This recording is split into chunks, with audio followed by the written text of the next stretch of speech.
आज बनवतोय आपण विंटर स्पेशल मटार पराठे आणि एकदम सोप्या पद्धतीने ना आपल्याला पीठ मळायचे ना मटारची स्टफिंग करायची एकदम साध्या सोप्या पद्धतीने तरीही अगदी खमंग खुसखुशीत हे मटारचे पराठे तयार होतात. चला लगेच रेसिपी बनवूया. व्हिडिओ शेवटपर्यंत नक्की पहा. त्यासाठी आपल्याला 1 वाटी हिरवा मटार लागणार आहे. ताजा फ्रेश मटार घेतलाय 1 वाटी. आता यामध्ये 2 हिरव्या मिरच्या तोडून टाकूया. तुम्हाला खूप तिखट आवडत असेल तर आणखीन 1-2 मिरची टाकली तरी चालेल किंवा लहान मुलांसाठी बनवत असाल तर मग कमीच मिरची वापरा, म्हणजे मुलंसुद्धा आवडीने हे मटार पराठे खातील. तर आता आपण हे मिक्सरवरती बारीक करून घेऊया. तर खूप एकदम बारीक पेस्टही करायची नाही आहे आणि खूप जाडसरसुद्धा हे वाटण ठेवायचं नाही, असं थोडंसं रवाळ ठेवायचे. तर अशा पद्धतीने हे आपण वाटून घेतले. आता आपण फोडणी करून घेऊया. तर कढईमध्ये थोडंसं तेल टाकायचं फोडणीपुरतं, अगदी 2 चमचे छोटे. त्यामध्ये पाव चमचा जिरे टाकूया आणि इथे मी अद्रक आणि लसूण ताजं फ्रेश किसून घेतले. त्याचा स्वाद खूप छान लागतो. तर याच्यामध्ये आता अद्रक आणि लसूण किसून टाकूया आणि हे थोड्या वेळासाठी परतवून घेऊया. तर 4 लसणाच्या पाकळ्या आणि थोडासा अद्रकचा तुकडा मी किसून घेतलेला. आता आपण हे थोडा वेळ परतवून घेऊया, म्हणजे याचा कच्चेपणा निघून जाईल. आता याच्यामध्ये थोडासा कढीपत्ता तोडून टाकूया. कढीपत्तासुद्धा खाल्लेला खूप चांगला असतो. बऱ्याच वेळेस आपण भाज्यांमधला काढून टाकतो, पण पराठ्यामध्ये वगैरे असा तोडून टाकला ना तर काढता येत नाही. त्यामुळे छोटे तुकडे असे करून टाकायचे.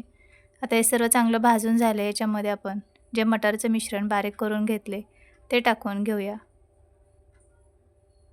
तर सर्व हे मिश्रण फोडणीमध्ये टाकून घेतले. आता आपण हे थोड्या वेळासाठी परतवून घेऊया, म्हणजे ज्यावेळेस आपण मटार पराठे खाणार त्यावेळेस उग्र असा मटारचा स्वाद लागणार नाही. त्यामुळे थोड्या वेळासाठी आपण हे परतवून घेऊया.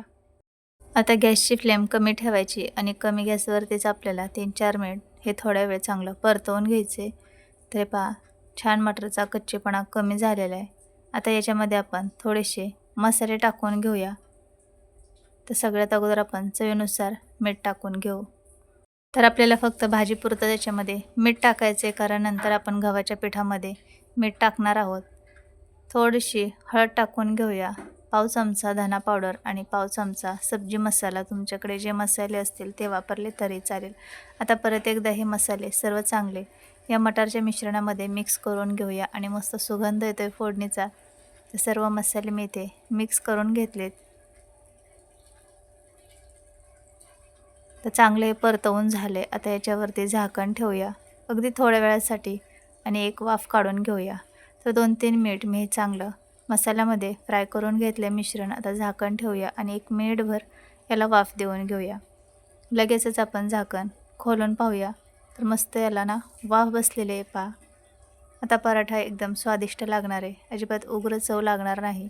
त्यामुळे मी अशा पद्धतीने हे मिश्रण थोडंसं फ्राय करून घेतले, म्हणजे आपले पराठे खमंग खुसखुशीत होणार आहेत. तर मिश्रण आपलं बनवून तयार झाले. आता आपण ताटामध्ये काढून थंड होण्यासाठी हे मिश्रण बाजूला ठेवूया. तोपर्यंत इथे आपण गव्हाचे पीठ भिजवून घेऊया. तर पीठ मळण्याची अजिबात गरज नाही आहे. तर इथे मी 1 वाटी मटार घेतला होता, त्यासाठी मी ते 1.5 वाटी गव्हाचं पीठ घेते आहे. तुम्ही मटार आणि गव्हाचे पीठ कमी जास्तसुद्धा करू शकतात. तर मी इथे 1.5 वाटी गव्हाचे पीठ घेतले. त्यामध्ये चवीनुसार मीठ टाकूया. आपण मटारमध्ये सुद्धा मीठ टाकलेलं आहे, फक्त पिठाच्या अंदाजाने थोडंसं मीठ टाकायचे. पाव चमचा चिली फ्लेक्स टाकून घेतली आणि भरपूर सारी बारीक चिरून घेतलेली कोथिंबीर टाकूया. आता हे मिक्स करूया आणि याच्यामध्ये लागेल तसं पाणी टाकून हे पीठ भिजवून घेऊया. तर मी 1 ग्लास पाणी घेतले. पाणी कमी जास्त होऊ शकतं, कारण गव्हाच्या पिठावरती अवलंबून आहे पाणी किती ॲब्झॉर्ब करणार आहे ते. तर लागेल तसं थोडं थोडं पाणी टाकायचे आणि हे मिश्रण मिडियम असं भिजवून घ्यायचे. तर स्टार्टिंगला थोडंसंच पाणी टाकायचे, म्हणजे आपल्याला याच्यामधल्या सर्व गुठळ्या मोडता येतील. एकदम जर खूप पाणी टाकलं तर व्यवस्थित हे पीठ मिक्स करता येणार नाही. त्यामुळे थोडं थोडं पाणी टाकून हे पीठ व्यवस्थित मिक्स करायचे आणि याच्यामध्ये अजिबात पिठाच्या गुठळ्या राहू द्यायच्या नाही आहेत. तर संपूर्ण 1 ग्लास एवढं पाणी टाकून मी पीठ मिक्स करून घेतले. आणखीन मी ग्लासमध्ये पाणी घेतले. आता परत आणखीन थोडं पाणी टाकले आणि परत एकदा हे व्यवस्थित एकजीव होईपर्यंत चांगलं मिक्स करायचे. तर एकदम स्मूथ असं आपले मिश्रण तयार झाले. हे पहा, आता आपण जे मटारचं मिश्रण बनवून ठेवलेलं ते सुद्धा थंड झाले. तर या पिठाच्या मिश्रणामध्ये हे मिश्रण टाकून घेऊया आणि परत एकदा हे सर्व एकजीव होईपर्यंत मिक्स करून घेऊया. तर पाणी लागलंच तर आपण परत थोडंसं टाकू शकतो, पण अगोदरच पाणी खूप जास्त टाकून घेऊ नका. अगदी थोडं-थोडं पाणी टाकायचे म्हणजे आपल्याला याची थिकनेस समजेल. आता हे मटारचं मिश्रण पिठामध्ये छान एकजीव होईपर्यंत मिक्स करायचे. तुम्ही जेवढे या मिश्रणामध्ये मसाले वगैरे टाकणार तेवढेच आपले चटपटीत चमचमीत पराठे बनणार आहेत. तर मी इथे सर्व हे मिश्रण आता मिक्स करून घेतले आणि अजिबात त्याच्यामध्ये पिठाच्या गुठळ्या राहिलेल्या नाही आहेत. सर्व पीठ एकजीव झालेलं आहे. तर आता आपण ना अगदी थोडंसं पाणी टाकूया. थोडं मिश्रण थिक वाटते. तर 1 ते 2 चमचे एवढं पाणी टाकून घेतले. आता परत एकदा हे व्यवस्थित मिक्स करूया आणि हे पहा याची थिकनेस अशी आहे. तर अशा पद्धतीने आपल्याला हे मिश्रण परफेक्ट बनवून घ्यायचे. आता तवा गरम करून याच्यावरती तेल लावून घेऊया आणि तळापासून हे मिश्रण मिक्स करून घ्यायचे आणि 1-2 चमचे मिश्रण तव्यावरती सोडून घ्यायचे. पॅनवर, तव्यावर कशावरही बनवू शकतात. तर 2 चमचे मिश्रण मी तव्यावरती टाकून घेतले. हलक्या हाताने थोडंसं गोल आकारामध्ये पसरवून घेऊया. तवा गरम करून घ्यायचा आणि गॅसची फ्लेम कमी ठेवायची. कमी गॅसवरती हे व्यवस्थित भाजून घ्यायचे. म्हणजे ते खमंग आतपर्यंत चांगले पराठे भाजले जाणार आहेत. अजिबात कच्चे राहणार नाहीत. तर हे पहा अशा पद्धतीने मिडियम आकाराचे हे पराठे आपण मटारचे बनवून घेऊया. आता गॅस कमी ठेवून चांगला भाजून घ्यायचे. तर वरची साईड चांगली सुकली की मग याला तेल लावायचे आणि दुसऱ्या साईडला पलटी करून दुसरी साईडसुद्धा चांगली भाजून घ्यायची. तर जेवढा चांगला पराठा तुम्ही भाजणार तेवढेच पराठे खायला खमंग खुसखुशीत लागणार आहे. ना आपल्याला कोणतं स्टफिंग बनवायचे, ना पीठ मळून घ्यायचे, ना स्टफिंगची काही तयारी करायची. फक्त आपल्याला मटारची थोडीशी फोडणी करून घ्यायची आणि इन्स्टंट आपले मटारचे पराठे तयार होतात. तर दुसरी साईडसुद्धा मस्त खमंग खरपूस होईपर्यंत आपण भाजून घेतली आणि कलर पहा किती छान आला आहे. तर असाच कमी गॅसवरती अलटी-पलटी करून हा पराठा भाजून घ्यायचा आहे. तुम्ही कोणत्याही चटणीसोबत, सॉससोबत, शेजवान चटणीबरोबर खाऊ शकता, दह्याबरोबर खाऊ शकतात, अप्रतिम लागतात. तर आता थंडीमध्ये खूप सारे हिरव्या पालेभाज्या, हिरव्या मटार येतात. तर त्यापासून तुम्ही असे वेगवेगळे नाश्त्याचे पदार्थ बनवू शकतात. तर हे पहा एकदम खरपूस खमंग आपला इथे पराठा भाजून तयार झाला आहे आणि रंगसुद्धा किती छान आला पहा. तर हा पराठा आता आपण प्लेटमध्ये काढून घेऊया. तुम्हाला दोन्ही साईडने दाखवला किती छान भाजून घेतले, अजिबात कच्चा राहिलेला नाही आहे. आता आपण हा पराठा ताटामध्ये काढून घेऊया.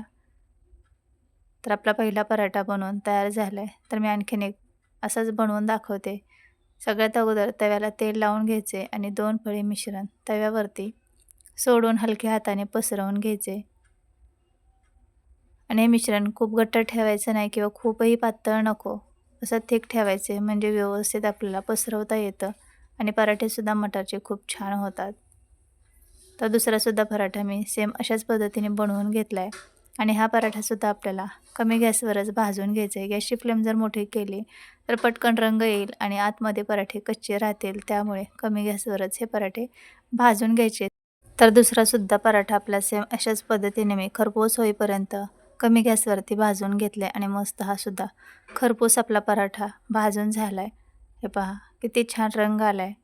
आणि लहान मुलं मटार वगैरे खात नाही तर त्यांना ना असे वेगवेगळे पदार्थ बनवून द्यायचे. त्यांना समजणार पण नाही की आपण यामध्ये मटार टाकला आहे.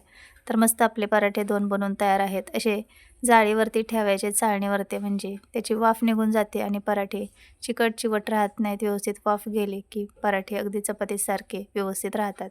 तर बाकीचे सुद्धा राहिलेले सर्व अशाच पद्धतीने आपण बनवून घेऊया. तर हे पहा मी एवढे हे पराठे बनवून घेतलेत. बाकीचं आणखीन मिश्रण आहे. भरपूर सारे 1 वाटी मटारमध्ये पराठे तयार. संपूर्ण घरातल्यांसाठी हा नाश्ता बनतो आणि खरंच खूप बनवायला सोपं आहे. साहित्यसुद्धा खूप कमी लागतं. तर तुम्हीसुद्धा नक्की ट्राय करा आणि कशी वाटली ही रेसिपी ते कमेंटमध्ये सांगायला विसरू नका. माझ्या रेसिपी पाहायला आवडत असतील तर चॅनलला सबस्क्राईब, लाईक, कमेंट, शेअर करा. आपण भेटूया पुढच्या अशा साध्या, सोप्या आणि भन्नाट रेसिपीमध्ये. तोपर्यंत सर्वांना बाय बाय.